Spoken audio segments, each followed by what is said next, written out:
नमस्कार विद्यार्थी मित्रांनो, आज आपण आपल्या विज्ञान आणि तंत्रज्ञान या विषयातील प्रकरण 1 गुरुत्वाकर्षण आणि या गुरुत्वाकर्षण धड्यामधील आपला आजचा महत्त्वाचा जो पॉईंट आपल्याला अभ्यासायचा आहे मित्रांनो, तो आहे मुक्त पतन. आणि अजून काही 1-2 कन्सेप्ट आहेत, ते आज संपूर्ण आपण अभ्यासणार आहोत. आज आपलं हे प्रकरण संपणार आहे. नक्कीच तुमचा प्रतिसाद मोठ्या प्रमाणावरती मिळत आहे आणि नक्कीच तुम्हाला प्रत्येक पॉईंट हा समजत आहे अशी आशा तुमच्या येणाऱ्या प्रतिक्रियांवरून मला भेटत आहे. तर चला तर मग आजचा आपला जो महत्त्वाचा मुद्दा आपल्याला अभ्यासायचा आहे तो आहे मुक्त पतन.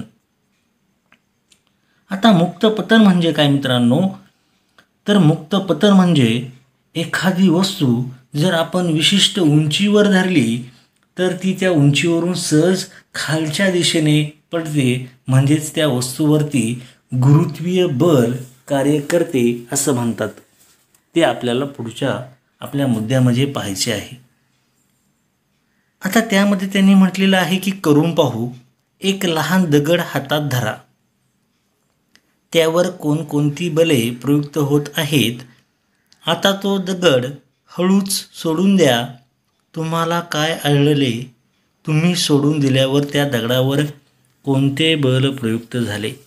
पहा मित्रांनो, तुम्ही एक दगड तुमच्या हातामध्ये घेतलेला आहे आणि तो विशिष्ट उंचीवरती जर धरला आणि तो दगड जर सोडून दिला तर तो दगड काय होणार आहे मित्रांनो, सहज खालच्या दिशेने जाणार आहे. म्हणजे जर का दगड तो एवढ्या उंचीवरती असेल, आपण हातात घेतला असेल आणि तो जर दगड सोडला तर तो दगड जमिनीच्या दिशेने जाणार आहे आणि शेवटी कशावरती पडणार आहे, तो जमिनीवरती पडणार आहे. मग त्यांनी म्हटलेलं आहे मित्रांनो, पृथ्वीचे गुरुत्वीय बल सगळ्या वस्तूंवर काय होत असते, प्रयुक्त होत असते, हे आपल्याला माहीत आहे. आपण दगड हातात धरलेला असताना देखील हे बल प्रयुक्त होतच होते, परंतु आपण हाताने विरुद्ध दिशेने लावत असलेले बल त्याला संतुलित करत होते व तो दगड स्थिर होता.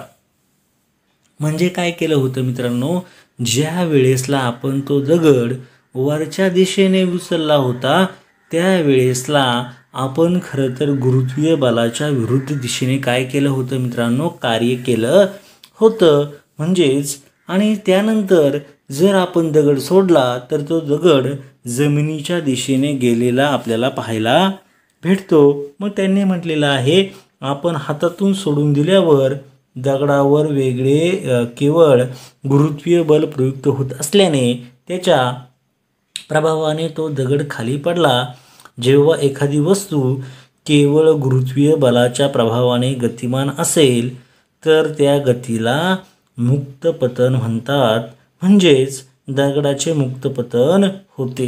मुक्त पतन म्हणजे काय मित्रांनो, पहिल्यांदा समजून घ्या. ती कन्सेप्ट खूप महत्त्वाची आहे. मुक्त पतन म्हणजे एखादी वस्तू जर आपण एका विशिष्ट उंचीवर नेली आणि तिथून जर सोडून दिली तर ती सहज पृथ्वीच्या दिशेने काय होते मित्रांनो, खाली पडते. त्यालाच मुक्त पतन असे म्हणतात. खाली पुढे तुम्हाला दिलेलं आहे पहा, इथे त्याची डेफिनेशनसुद्धा तुम्हाला व्याख्यासुद्धा त्यांनी दिलेली आहे. इथे पहा तुम्हाला दाखवलेली आहे. म्हणजे काय म्हटलं आहे, जेव्हा एखादी वस्तू केवळ गुरुत्वीय बलाच्या प्रभावाने गतिमान असेल तर त्या गतीला मुक्त पतन म्हणतात. म्हणजेच दगडाचे मुक्त पतन होते. मुक्त पतनात आरंभीचा वेग 0 असतो व कालानुसार गुरुत्वीय त्वरणामुळे तो वाढत जातो. पृथ्वीवर मुक्त पतनाच्या वेळी हवेशी होणाऱ्या घर्षणामुळे वस्तूच्या गतीला विरोध होतो व वस्तूवर प्लावक बलही कार्य करते. म्हणून खऱ्या अर्थाने मुक्त पतन हे हवेत होऊ शकत नाही, ते केवळ निर्वातातच शक्य आहे. लक्षात घ्या. आता मुक्त पतन म्हणजे काय मित्रांनो, तुम्हाला आपल्याला हे सगळं पुढं पाहायचं आहे. ह्याच मुद्द्यामध्ये पुढं आपल्याला अभ्यासायचं आहे. जर दोन वस्तू असतील आणि त्या एका विशिष्ट उंचीवरून जर खाली सोडल्या तर खरं तर त्या दोन्ही वस्तूंचा वेग हा सारखाच असतो, परंतु त्याच्यावरती एक बाह्य बल कार्य करत असते आणि त्या बलाला आपण काय म्हणतो मित्रांनो, प्लावक बल म्हटलेलं आहे. पहा इथे तुम्हाला सांगितलेलं आहे. त्या प्लावक बलामुळं त्या दोन वस्तूंचं जे स्पीड आहे किंवा जो वेग आहे तो वेग काय होतो मित्रांनो, बदलतो.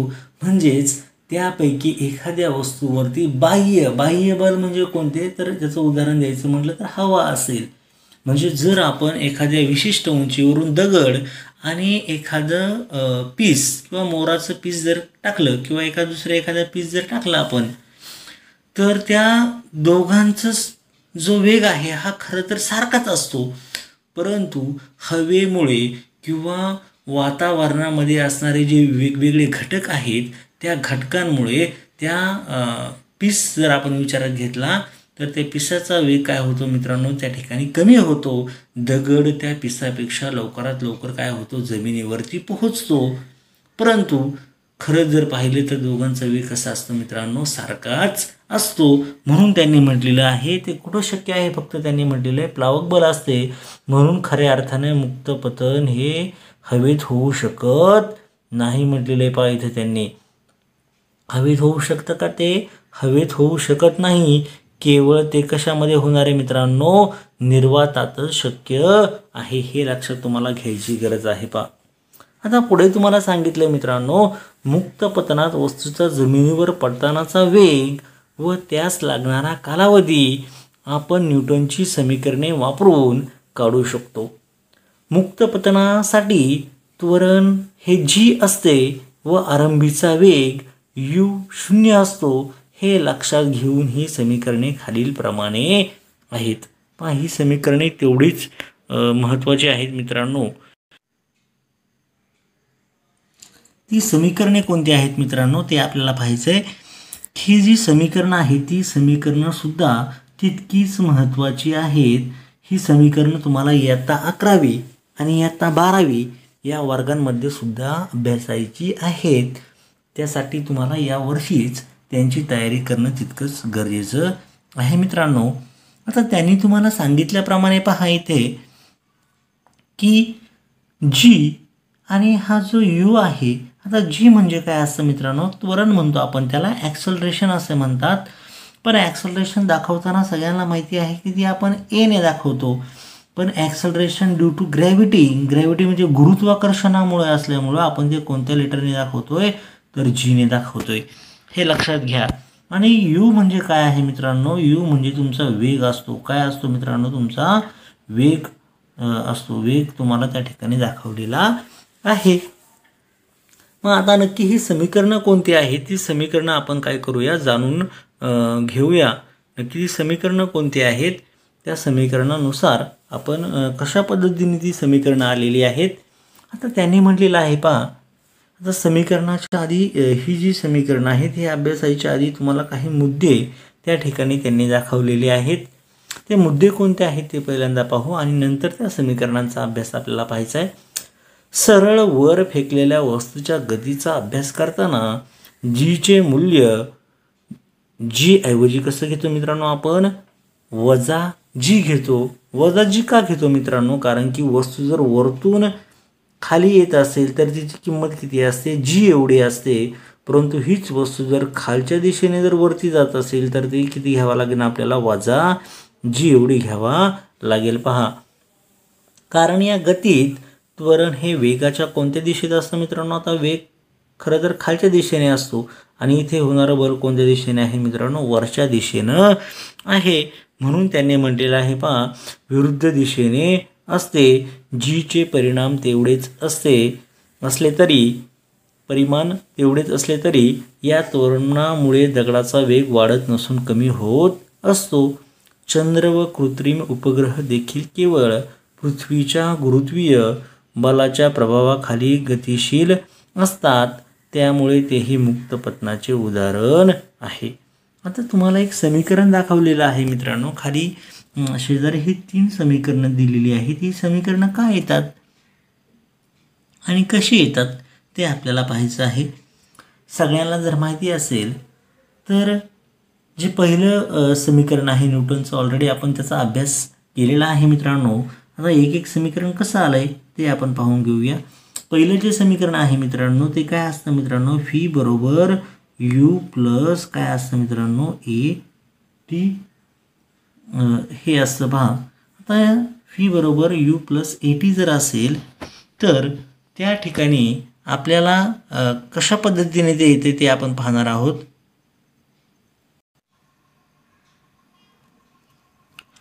तर या समीकरणामध्ये मित्रांनो यूची जी किंमत असते ती म्हटल्याप्रमाणे किती असते, 0 असते. आणि ए कोणाच्या बरोबर असतो मित्रांनो, हा जीच्या बरोबर असतो.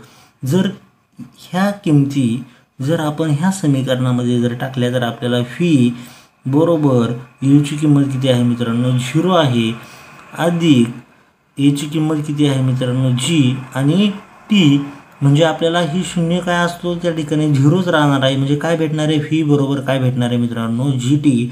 म्हणजे आपलं पहिलं समीकरण भेटलं. लक्षात आलं तुमचं. आता दुसरं समीकरण कसं आलं आहे ते पाहूया. दुसरं समीकरण काय आहे मित्रांनो, सगळ्यांना माहीत असेल की यस बरोबर काय असतं मित्रांनो, समीकरण दुसरं यू टी प्लस काय असतं मित्रांनो, 1/2 ए टी स्क्वेअर काय असतं, 1/2 ए टीचा वर्ग हे समीकरण आहे. आता याच्यामध्ये सुद्धा आपल्याला पहा इथे आपण यूची किंमत 0 का घेतोय, इथे दिलेले आहे पहा, इथे दिलेले 0, यू 0 असतो आणि त्वरण म्हणजे एची किंमत किती असते, जी असते. इथे दिल्यामुळं आपण खरं तर किमती टाकतोय. नाही तर तुम्ही म्हणशाल किमती कुठून आल्या सर, यूची किंमत आपण 0 का मग घेतोय. इथे तुम्हाला त्यांनी मेन्शन केलेलं आहे या 2 ठिकाणी. आणि म्हणूनच पुन्हा आपण यूची किंमत किती टाकणार मित्रांनो, जी टाकणार. आणि यूची किंमत किती घेणार आहे आपण, 0 घेणार आहे, 0 किती घेणार, 0. आणि एची किंमत किती घेणार आहे मित्रांनो, जी घेणार आहे. लक्षात घ्या, कारण की इथे 0 दिलेलं आहे म्हणजे 0 टाकलं आहे. म्हणून आपल्या समीकरण काय भेटेल, यस बरोबर 0 गुणिले काय असणार आहे त्या ठिकाणी, टी प्लस 1/, जी टीचा काय येणार मित्रांनो, वर्ग येणार आहे. पण तुम्हाला माहिती असेल 0ने कोणत्याही संख्येला जर आपण गुणलं तर येणारं उत्तर काय असतं मित्रांनो, 0 असतं. म्हणजे आपल्याला राहिलेली किंमत कोणती, यस बरोबर काय राहणार, 1/2 जी टीचा वर्ग. आलं का पहा बरं समीकरण, यस बरोबर 1/2 जी टीचा वर्ग हे समीकरण आपल्याला भेटतं. आता तिसरं समीकरण कसं आलेलं आहे मित्रांनो ते पाहूया. तिसरं समीकरण सुद्धा तेवढंच महत्त्वाचं आहे. समीकरण तिसरं काय असतं मित्रांनो, व्हीचा वर्ग बरोबर यूचा वर्ग अधिक काय असतं, 2AS AS असतं पहा मित्रांनो, हे समीकरण असतं.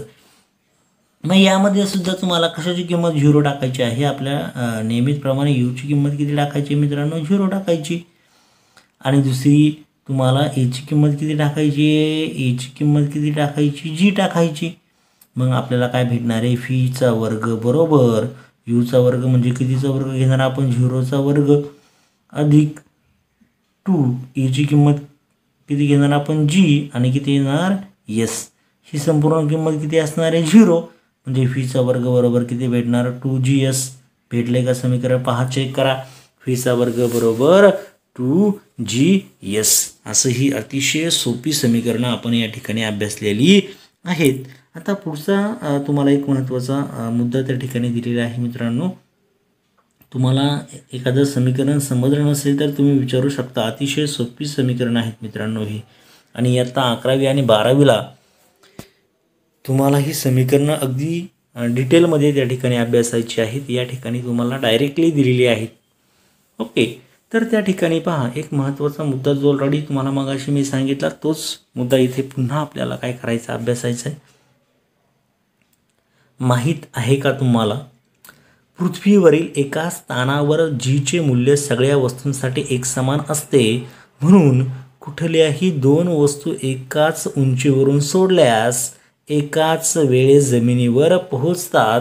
त्याचे वस्तुमान व इतर कुठल्याही गुणधर्मांचा या कालावधीवर परिणाम होत नाही असे म्हटले जाते की गॅलिलिओने सुमारे इसवी 1590 मध्ये इटली देशातील पिसा या शहरात एक प्रयोग केला. दोन वेगवेगळ्या वस्तुमानाचे गोल तेथील झुकलेल्या मनोऱ्यावरून एकाच वेळेस खाली सोडले तर ते एकाच वेळेस जमिनीवर पडतात हे सिद्ध केले. म्हणजे गॅलिलिओने एक प्रयोग केला की दोन वस्तू त्याने काय केल्या, एखाद्या उंचीवरून टाकल्या आणि त्या टाकल्यावरती दोन्ही वस्तू काय झाल्या, एकाच वेळेसला कशावरती पोहोचले आहेत, तर जमिनीवरती पोहोचले आहेत. म्हणजे मी तुम्हाला सांगितलं होतं याच्या आधीसुद्धा की दोन वस्तू कोणत्या घेतल्या तर या ठिकाणी तुम्हाला दाखवलं आहे पहा, त्याने म्हटलं एक पीस म्हटलेलं आहे आणि दुसरी एखादी वस्तू जर घेतली तर काय परिणाम होणार आहे ते त्या ठिकाणी दाखवलेलं आहे. आणि तो त्याने काय केला, प्रयोग केलेला आहे. आपण एक जड दगड व एक पीस जर उंचावरून एकाच वेळेस सोडले तर ते एकाच वेळेस जमिनीवर पोहोचताना दिसत नाहीत. हे का होतं मित्रांनो, हे सुद्धा तुम्हाला सांगितलं. एक प्लावक बल त्याच्यावरती कार्य करत असतं आणि ती हवा असेल किंवा बाहेरचं वातावरणाचे जे घटक असतात ते त्या पिसावरती काय करत असतात, परिणाम करत असतात, त्याला सहज हवेमध्ये तरंग ठेवत असतात. पुढे दिलेलं आहे पहा, पिसाचे हवेशी होत असलेल्या घर्षणामुळे व प्रयुक्त होणाऱ्या प्लावक बलामुळे, इथे आलेला आहे पहा, पुन्हा शब्द आला जो तुम्हाला ऑलरेडी मी वरती याच पॉईंटमध्ये सांगितला होता. प्लावक बलामुळे पीस तरंगत हळूहळू खाली येते व जमिनीवर उशिरा पोहोचते. हवेमुळे प्रयुक्त होणारे बल दगडाच्या काय म्हटलेलं आहे त्याने, दगडाच्या वजनापेक्षा खूप कमी असते व दगडाच्या गतीवर परिणाम करण्यास कमी पडते.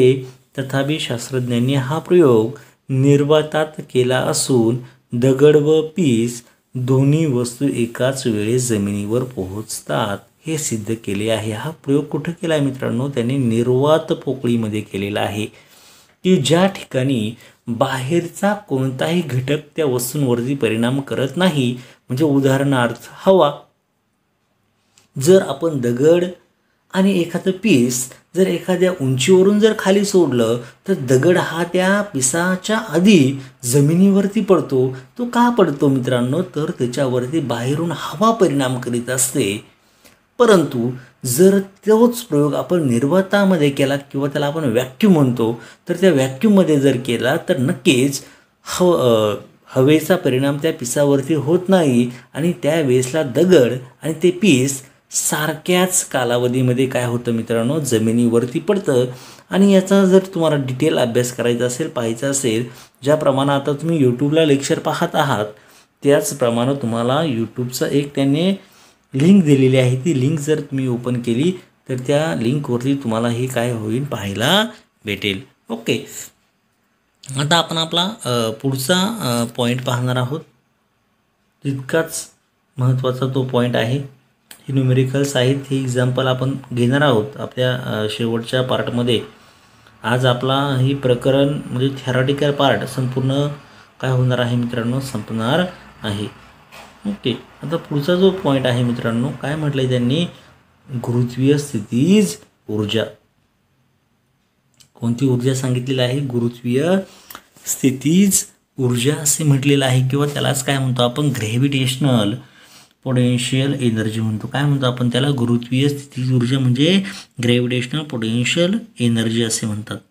तरी काय आहे एनर्जी ही पहा. मागील इयत्तेत आपण स्थितीज ऊर्जेबद्दल शिकलेलो होतो. वस्तूच्या विशिष्ट स्थितीमुळे किंवा स्थानामुळे त्यात जी ऊर्जा सामावलेली असते तिला स्थितीज ऊर्जा म्हणतात. पहा, लक्षात घ्या की वस्तूच्या कशामुळे, स्थितीमुळे किंवा स्थानामुळे म्हणतो, त्या वस्तूमध्ये एक विशिष्ट प्रकारची ऊर्जा सामावलेली असते आणि त्याच ऊर्जेला काय म्हणतात मित्रांनो, स्थितीज ऊर्जा म्हणतात. ही ऊर्जा सापेक्ष असते व पृष्ठभागापासून वस्तूची उंची वाढल्यास ती वाढत जाते याची माहिती आपण घेतली आहे. आता तुम्हाला जर अभ्यास करायचा असेल किंवा त्याचा फॉर्म्युला जर काढायचा असेल, त्याचं सूत्र जर काढायचं असेल तर त्या ठिकाणी तुम्हाला त्यांनी म्हटलेलं आहे यम वस्तुमान. वस्तुमान दिले म्हणजे तुम्हाला मास त्या ठिकाणी दिलेला आहे. यम वस्तुमान असलेल्या व पृथ्वीच्या पृष्ठभागापासून एच एवढ्या उंचीवर असलेल्या वस्तूची गुरुत्वीय स्थितीज ऊर्जा किती असते मित्रांनो, सगळ्याला माहिती आहे. स्थितीज ऊर्जेचा जो फॉर्म्युला आहे तो काय असतो, mgh हा असतो, लक्षात घ्या. व पृथ्वीच्या पृष्ठभागावरती 0 असते असे आपण गृहीत धरले होते. आता ह्या फॉर्म्युलामध्ये यम म्हणजे काय असतं मित्रांनो, मास असतं म्हणजे वस्तुमान असतं मित्रांनो. जी काय असतं मित्रांनो, गुरुत्वीय बल म्हणजे जी म्हणजे ग्रॅव्हिटेशनल ॲक्सलरेशन म्हणतो आपण, याच्या आधीच पाहिलं होतं की गुरुत्वीय त्वरण म्हणतो आपण त्याला. त्याला ए म्हणतात. ए कोणाच्या बरोबर असतो तर जीच्या बरोबर असतो. आणि एच म्हणजे काय असतं मित्रांनो, हाईट असते. हाईट म्हणजे काय असते मित्रांनो, त्याची उंची असते. ओके, हे 3 गोष्टी तुमच्या लक्षात आलेल्या असतील. आता पुढे म्हटलेलं आहे पहा, त्याची गुरुत्वीय स्थिती ऊर्जा किती असते मित्रांनो, mgh असते व पृथ्वीच्या पृष्ठभागावरती 0 असते असे आपण गृहीत धरले होते. एचचे मूल्य पृथ्वीच्या त्रिज्येच्या तुलनेत अगदी कमी असताना जीचे मूल्य आपण स्थिर धरू शकतो व वरील सूत्र वापरू शकतो. परंतु एचचे मूल्य अधिक असताना जीचे मूल्य उंचीप्रमाणे कमी होत जाते. वस्तू पृथ्वीपासून अनंत अंतरावर असताना जीचे मूल्य 0 असते व वस्तूवर पृथ्वीचे गुरुत्वीय बल कार्य करत नाही. हा मुद्दा तेवढाच महत्त्वाचा आहे मित्रांनो. आपण ह्याच प्रकरणामध्ये याच्या आधी पाहिलेलं आहे की जीची जर उंची वाढत गेली म्हणजे हाईट जर वाढत गेली मित्रांनो, आपण पाहिलं होतं पहा, एक असा ऑर्बिटल पार्ट घेतला होता आणि सेंटर घेतला होता. जर आरची किंमत जर वाढत गेली मित्रांनो, तर त्या ठिकाणी असणारं जीची किंमत असते ती कमी होत जाते. हे ऑलरेडी आपण मागच्या आपल्या लेक्चरमध्ये पाहिलेलं आहे. मागच्या एका पार्टमध्ये आपण याचा अभ्यास केला आहे. जर जी म्हणजे एचचे मूल्य वाढत गेले किंवा हाईट वाढत गेली, हाईट म्हणजेच त्या पॉईंटमध्ये आपण आर घेतला होता, आरची किंमत जर वाढत गेली तर जीचे मूल्य काय होते मित्रांनो, कमी होते. हे पाहिलं होतं. त्याचप्रमाणे या ठिकाणी एचचे मूल्य जर अधिक वाढत गेले तर जीचे मूल्य काय होते मित्रांनो, उंचीनुसार कमी होत असते.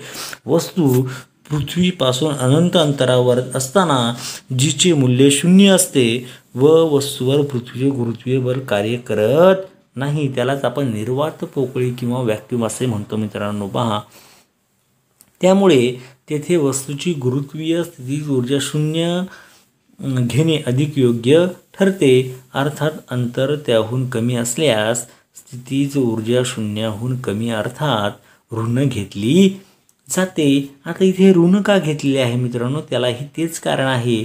वस्तू पृथ्वीच्या पृष्ठभागापासून एच उंचीवर असताना तिची गुरुत्वीय स्थिती ऊर्जा किती असते मित्रांनो, वजा घेतो आपण. का घेतो मायनस किंवा वजा काय घेतो, कारण की ती विरुद्ध दिशेने काय करत असते, कार्य करत असते. आणि त्याचा फॉर्म्युला ऑलरेडी आपण मागच्या पाठामध्ये पाहिला होता, GMM/R+H एवढा घेतला जातो. आणि एम व आर हे काय आहेत मित्रांनो ह्या फॉर्म्युलामध्ये किंवा ह्या सूत्रामध्ये. एम म्हणजे काय आहे, कॅपिटल एम काय आहे, पृथ्वीची त्रिज्या आहे.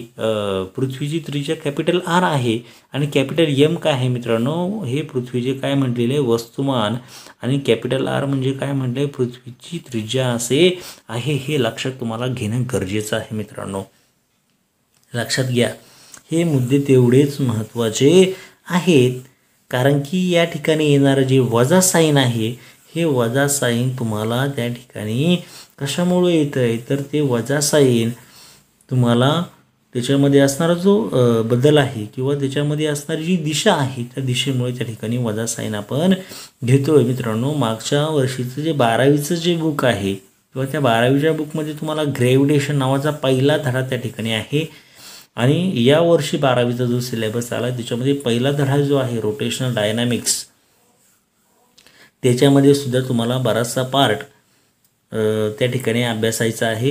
रोटेशनल डायनॅमिक्स हा पहिला धडा आहे, परंतु 12वीचं एक प्रकरण आहे पुढे. त्या प्रकरणामध्ये तुम्हाला या किमती त्या ठिकाणी ऑलरेडी ज्यांनी दिलेल्या आहेत किंवा मागच्या वर्षीचं जे पुस्तक आहे त्याच्यामध्ये सविस्तर तुम्हाला ग्रॅव्हिटेशन नावाचा जो पहिला टॉपिक आहे 12वीला सुद्धा, तर त्या पुस्तकामध्ये तुम्हाला याचा अभ्यास करायचा आहे. ओके, आता पुढचा पॉईंट काय आहे मित्रांनो ते पाहूया.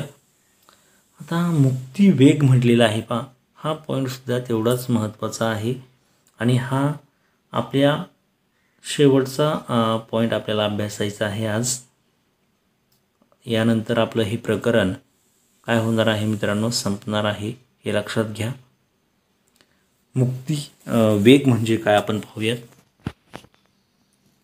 पहिल्यांदा मुक्तिवेग ही कन्सेप्ट तुम्हाला मी सांगतो मित्रांनो. एखादी वस्तू जमिनीवरून आकाशामध्ये जाण्यासाठी किंवा एखाद्या विशिष्ट उंचीवर जाण्यासाठी किती बल लागतं किंवा किती व्हेलॉसिटी लागते, किती वेग लागतो, त्या वेगालाच काय म्हणतात मित्रांनो, मुक्तिवेग म्हणतात. म्हणजे त्या वस्तूला या जमिनीवरून उंच उडण्यासाठी किंवा वरती जाण्यासाठी किंवा आकाशामध्ये जाण्यासाठी सुरुवातीला किती वेग लागतो, त्या वेगालाच काय म्हणतात मित्रांनो, मुक्तिवेग असं म्हणतात. ही कन्सेप्ट खूप महत्त्वाची आहे, ती आपल्याला पाहायचं.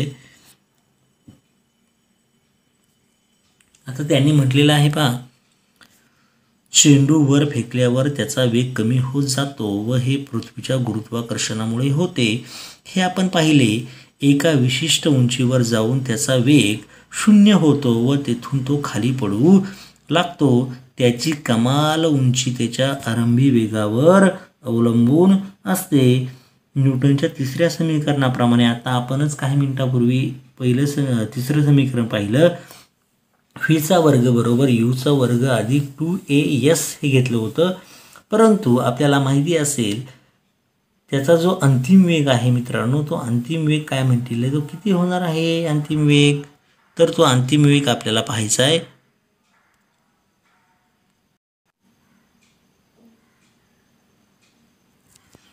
म्हणजे मित्रांनो आपल्याला s बरोबर यूचा वर्ग भागिले 2g हा कसा आलाय हे आपल्याला पाहायचे. म्हणजेच तुम्हाला मी सविस्तर ते कसं येते, हा मुक्तिवेग आणि हे समीकरण कसे येते ते आपण पाहूया. म्हणजे आपलं जे समीकरण आहे, कोणतं समीकरण आहे, यूचा वर्ग बरोबर किती आहे मित्रांनो, व्हीचा वर्ग बरोबर यूचा वर्ग अधिक किती आहे मित्रांनो, 2as एवढा आहे बरोबर. पण त्यांनी काय सांगितलेलं आहे, समजा हा चेंडू या ठिकाणी असेल खाली आणि तो ह्या उंचीवरून समजा येथे गेलेला आहे वरती, म्हणजे तो गुरुत्वाकर्षणाच्या कोणत्या दिशेने गेला मित्रांनो, तर विरुद्ध दिशेने गेला. म्हणजे इथे त्याचं काहीतरी, त्याची ही जी व्हेलॉसिटी आहे किंवा हे जे सुरुवातीचा वेग आहे तो u आहे आणि तो इथे एवढ्या उंचीवरती गेल्यावर त्याचा वेग किती होणार आहे मित्रांनो, म्हणजे शेवटचा वेग किती असणार आहे, v असणार आहे. पण त्या व्हीची किंमत किती असणार आहे मित्रांनो, इथे दिलेली आहे पहा तुम्हाला, किती असणार आहे, अंतिम वेग किती होणार तो, म्हणजे ह्या उंचीवरून जर ह्या उंचीवर जात असेल, म्हणजे इथून इथे जाणार असेल तो, तर ते एका उंचीवरती गेल्यावर त्याचा वेग किती होतो, 0 होतो आणि तो पुन्हा कुठे येतो, चेंडू जमिनीच्या दिशेने येतो बरोबर. पण ज्या वेळेसला आपण जमिनीकडून त्याला वरती फेकणार आहे त्या वेळेसला त्याचं ॲक्सलरेशन किती असणार आहे मित्रांनो, गुरुत्वाकर्षणाच्या विरुद्ध असणार आहे. म्हणजे ते किती घेतलं या ठिकाणी, -g घेतलं आहे. ते समजून घ्या पहिल्यांदा. त्याचा अंतिम वेग म्हणजे इथून हा जो चेंडू येतो इथून इथे वरती जातो आहे, म्हणजे इथून इथे वरती गेल्यावरती त्याचा वेग किती होणार आहे, व्हीची किंमत किती असणार आहे, 0 असणार आहे आणि एची किंमत वजा, म्हणजे विरुद्ध दिशेने जाते म्हणून किती घेणार, -g घेणार आहे. ते जर आपण ह्या समीकरणात जर टाकलं तर काय भेटते आपण पाहूया. आता पहा, व्हीची किंमत, व्हीचा वर्ग म्हणजे किती भेटणार आपल्याला, संपूर्ण किंमत किती भेटणार मित्रांनो, 0 भेटणार बरोबर. यूचा आहे तीच किंमत राहणार, यूचा वर्ग. आता इथे पहा बरं मित्रांनो, अधिक करू आपण आणि नंतर कंसात 2 गुणिले किती घेणार, आता एची किंमत किती, -g गुणिले किती घेणार तुम्ही, s. आता मला सांगा याचं उत्तर काय भेटेल तुम्हाला, यूचा वर्ग बरोबर किती भेटणार, यूचा वर्ग किंवा 0 बरोबर किती भेटणार, यूचा वर्ग बरोबर यूचा वर्ग वजा भेटणार इथं, कारण की -g आहे ना म्हणून -g बाहेर येतो, -g म्हणजे -2gs हे येतं पहा, किती येतं, -2gs येतं. पण हे -2gs आहे, हे इकडं वजा आहे इथे, ते जर डाव्या बाजूला गेले तर काय होणार आहे मित्रांनो, ते अधिक होणार आहे. आपण ते इथे वरती बघू पहा, तर ते अधिक झालं. समजा हे समीकरण पुढचं काय येणार आहे, म्हणजे काय भेटेल मित्रांनो तुम्हाला, 2gs बरोबर काय भेटेल, यूचा वर्ग भेटेल. आणि इथे तुम्हाला माहिती आहे साधं सिंपल यूचा वर्ग भेटेल पहा. आणि आपल्याला काय काढायचं, समजा इथं gs काढायचं असेल तर हा 2g काय आहे, गुणिले आहे, तो इकडे येऊन काय होईल मित्रांनो, यू स्क्वेअरला काय होईल किंवा यू वर्गाला काय होईल, भागिले. म्हणून आपल्याला उत्तर काय भेटलं, s बरोबर, म्हणजे पहा इथे भेटलं s बरोबर काय भेटलं, हा यूचा वर्ग, इथे पहा यूचा वर्ग आहे, भागिले हे 2g इथे गुणिले, इकडे येऊन काय होणार मित्रांनो, ते भागिले होणार.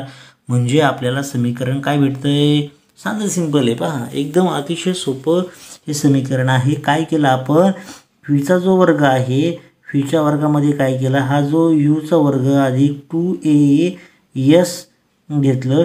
तर याच्यामध्ये आपल्याला माहिती आहे की याची किंमत किती होती, 0 होती. म्हणून राहिलं काय, हे राहिलं म्हणजे यूचा वर्ग आणि हा याची किंमत वजा जी आहे म्हणजे किती आलं मित्रांनो, ते वजा 2GS आलं. आता हे काय इथं वजा आहे, इकडे येऊन काय होणार, ते अधिक होणार म्हणजे 2GS बरोबर किती भेटला आपल्याला, यूचा वर्ग. आणि आपल्याला जर यस काढायचं असेल तर 2G काय आहे इथं गुणिले, इकडे येऊन काय होणार, भागिले. आपल्याला हे समीकरण भेटते. अतिशय सोपं समीकरण आपण या ठिकाणी अभ्यासले मित्रांनो. ठीक आहे. म्हणून त्यांनी पुढे म्हटलेलं आहे पहा, म्हणून चेंडूचा सुरुवातीचा वेग जितका जास्त तितका चेंडू जास्त उंचीवर जाईल. ह्याचे कारण म्हणजे सुरुवातीचा वेग जितका अधिक असेल तितका जास्त तो चेंडू पृथ्वीच्या आकर्षणाचा प्रतिकार करू शकेल व तितका जास्त वर जाऊ शकेल. म्हणजे जेवढ्या वेगानं बा आपण म्हणतो, आपण कधी कधी स्पर्धासुद्धा खेळत असतो की कोणाचा चेंडू हा जास्त उंचीवरती गेलेला आहे. तो कशावरून आपल्याला दिसेल मित्रांनो, जास्त उंचीवर कसा गेला किंवा कशा पद्धतीने तो जास्त उंचीवर गेला हे कसं काढणार तुम्ही.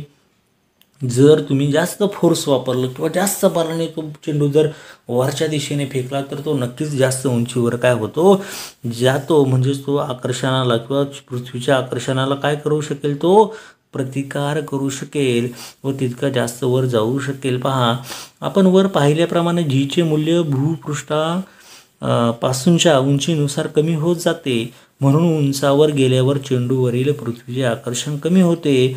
आपण चेंडूचा आरंभीचा वेग वाढवत गेलो तर तो अधिकाधिक उंच जाईल व एक विशिष्ट आरंभ वेग असा असेल की त्या वेगाने वर फेकलेला चेंडू पृथ्वीच्या गुरुत्वीय आकर्षणावर मात करू शकेल व पृथ्वीवर पडणार नाही. म्हणजे असं होणं शक्य नाही आहे तसं जर विचार केला तर. म्हणजे कोण असा आता तरी म्हणजे मानवामध्ये तरी नाही की त्याने त्याच्या हाताने चेंडू आकाशाच्या दिशेने फेकला आहे आणि तो इतका उंच गेला आहे की तो पुन्हा जमिनीवरती आला नाही. आजपर्यंत तरी आपल्याला पाहायला सुद्धा भेटलेलं नाही आहे. परंतु त्यांनी एक त्या ठिकाणी भाकीत केलेलं आहे किंवा एक अंदाज घेतलेला आहे की जर एका विशिष्ट उंचीवरती खूप जास्त उंचीवरती जर तो चेंडू गेला तर नक्कीच तो चेंडू त्या ठिकाणी काय होईल मित्रांनो, म्हणजे व्हॅक्यूममध्ये जाईल आणि व्हॅक्यूममध्ये गेल्यावरती तो पुन्हा जमिनीवरती येणार नाही असं त्यांनी त्या ठिकाणी किंवा तो आकर्षणावरती काय करेल म्हटलेलं आहे, त्यांनी मात करू शकेल असे म्हटलेलं आहे.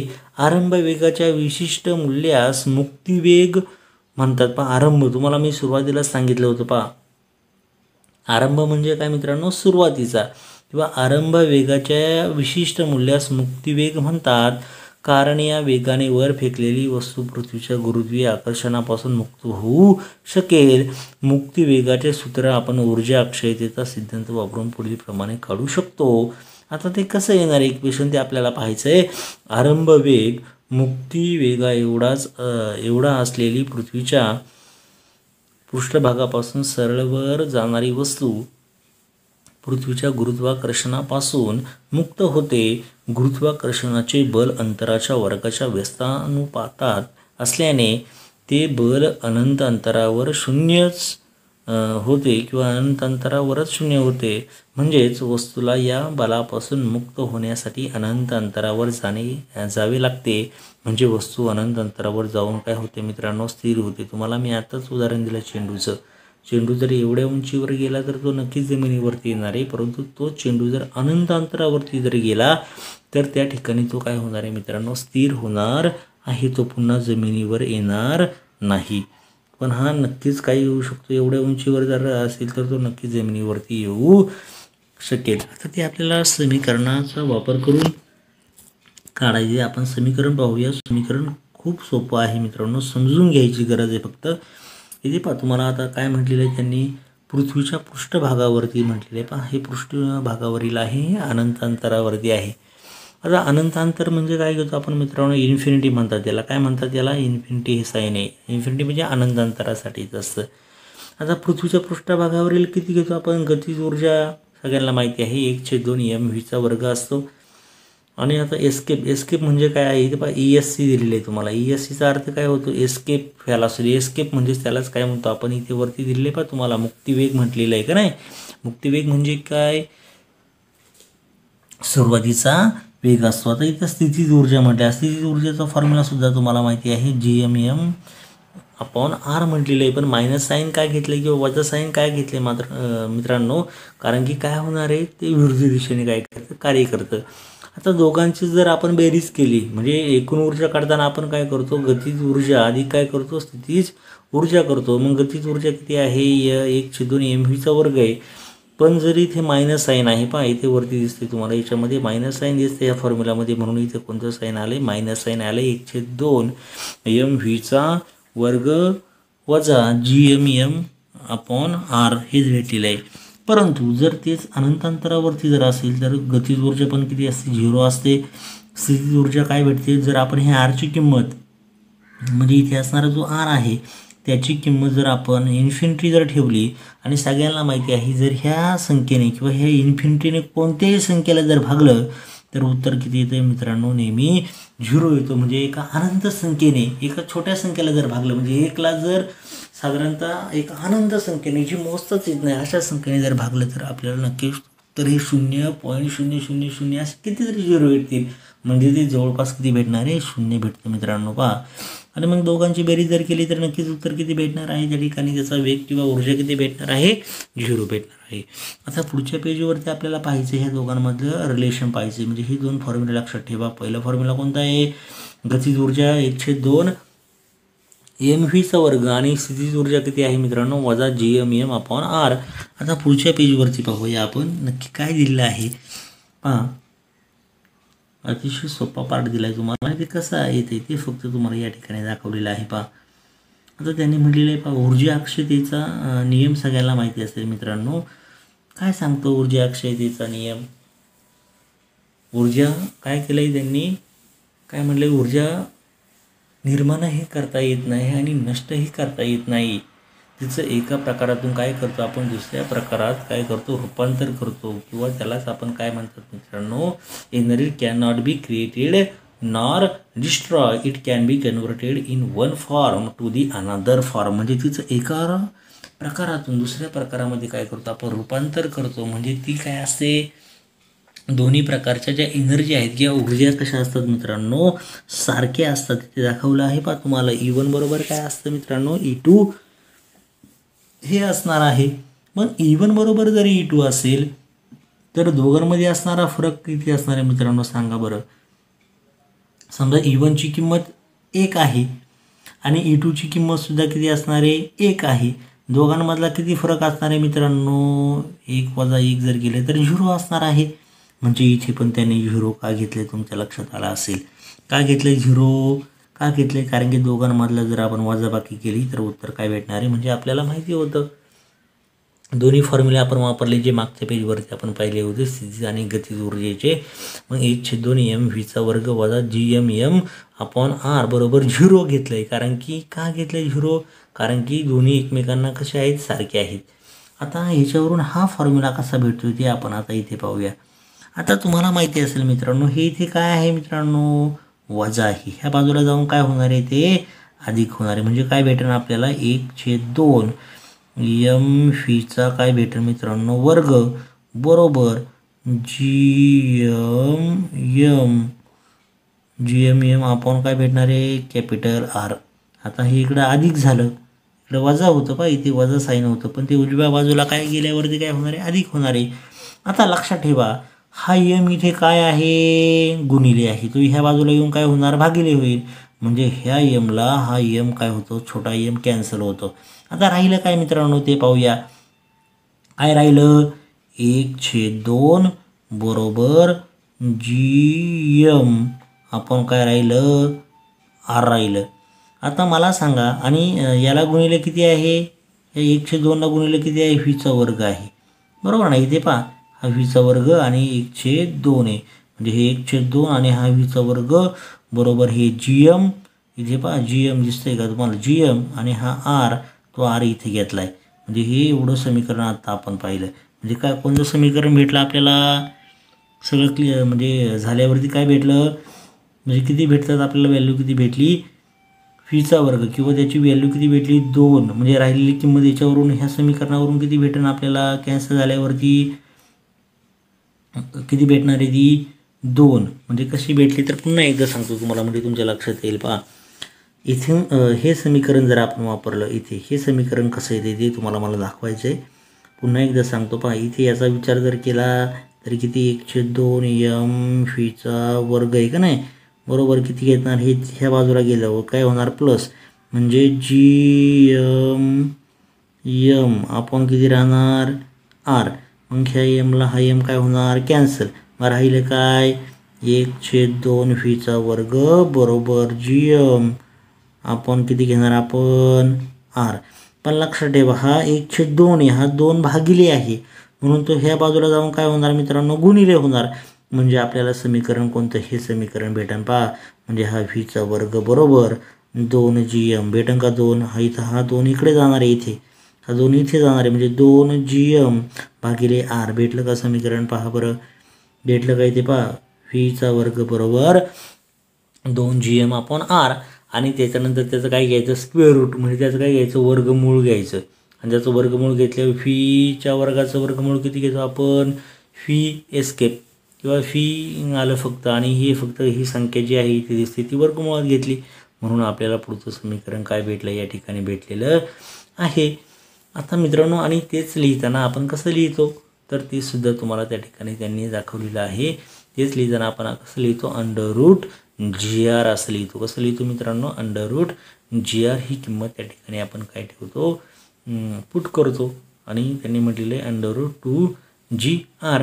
मग ह्या समीकरणामध्ये किंवा याच्यामध्ये जर आपण ह्या बाकीच्या किमती जर ठेवल्या ह्या समीकरणामध्ये √2GRच्या समीकरणामध्ये तर आपल्याला दुसरं एक समीकरण भेटतं. त्या ठिकाणी पाहतो आपल्याला एक किंमत काढून दाखवलेली आहे त्याने डायरेक्टली. इथे पहा 2 आहे तसंच घेतला आहे. जीची किंमत किती असते सगळ्यांना माहिती आहे किती असते मित्रांनो 9.8 एवढी असते आणि हा जो R दिसतोय ना R ह्या Rची किंमत किती असते ते सगळ्यांना माहिती आहे 6400 एवढी असते. पहा 6400 आणि कशामध्ये घेतो तो गुणिले कितीचा 10⁻³ एवढी घेत असतो आपण. पण इथे पॉईंट दिला आहे पहा त्यांनी 6.4 म्हटले म्हणजे हे 3 झिरो आहेत म्हणजे इथून पुढचं पॉईंट काय केलेत पुढे लोटलेत म्हणजे तिकडं किती वाढणार आहेत 3 वाढतील म्हणजे हे 3चे किती होतील 6 होतील म्हणजे 6.4 गुणिले 10⁻⁷ आलं आहे का इथे. पहा बरं चेक करा म्हणजे किती आलं आहे 2 गुणिले 9.8 गुणिले 6.4 गुणिले 10⁻⁷ आणि याचं जर आपण वर्गमूळ काढलं तर आपल्याला किती भेटतं 11.2 एवढं त्या ठिकाणी काय होतं मित्रांनो त्याची किंमत भेटते. ठीक आहे.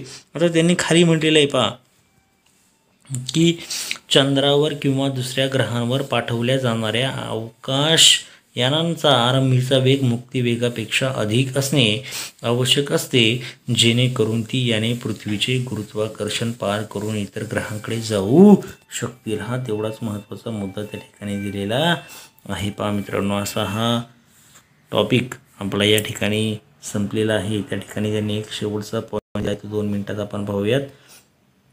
काय म्हटले त्यांनी अवकाशातील वजनहीनता म्हणजे आपण जर आकाशात गेलो एका विशिष्ट उंचीवर गेलो तर आपले वजन आपल्या ठिकाणी आपण वेटलेसनेस कंडिशन म्हणतात त्याला. वेटलेसनेस म्हणजे आपल्याला आपलं स्वतःचं वजन झिरो जाणवतं. ते काय दिले पहा अवकाशयानातील प्रवासी व वस्तू तरंगत आहेत असे दिसून येते. हे कशामुळे होते अवकाशात पृथ्वीपासून उंचावर असले तरीही तेथे जीचे मूल्य 0 असत नाही.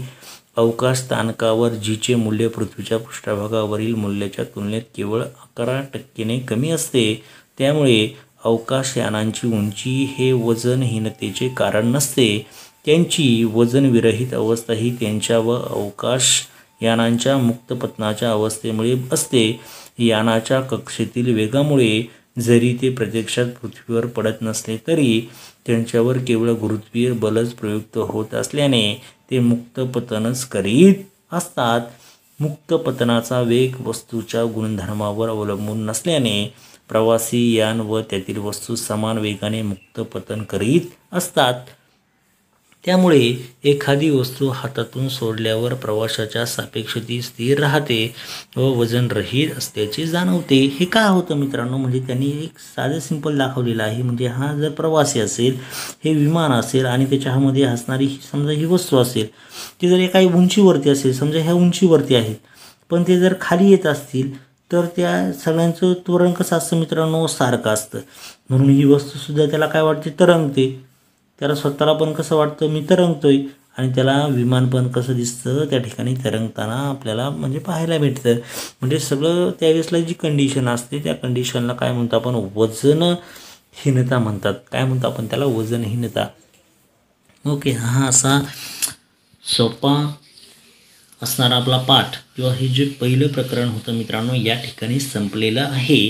आपल्या पुढच्या आपण नवीन प्रकरण चालू करणार आहोत आणि त्यापूर्वी तुम्हाला एक पार्ट मी स्वतः तयार करून पाठवणार आहे. जे उदाहरणे आहे ही सर्व उदाहरणं मी तुम्हाला एका पार्टमध्ये काय करणार आहे, सर्व सोडून देणार आहेत, जेणेकरून तुमचा एकही मार्क्स त्या ठिकाणी जाणार नाही याची मला स्वतःला काळजी घ्यायची आहे. आणि तुम्हीसुद्धा तेवढं प्रोत्साहन देऊन अभ्यास करणं गरजेचं आहे. ठीक आहे, चला तर मग तुम्हाला ऑल द बेस्ट.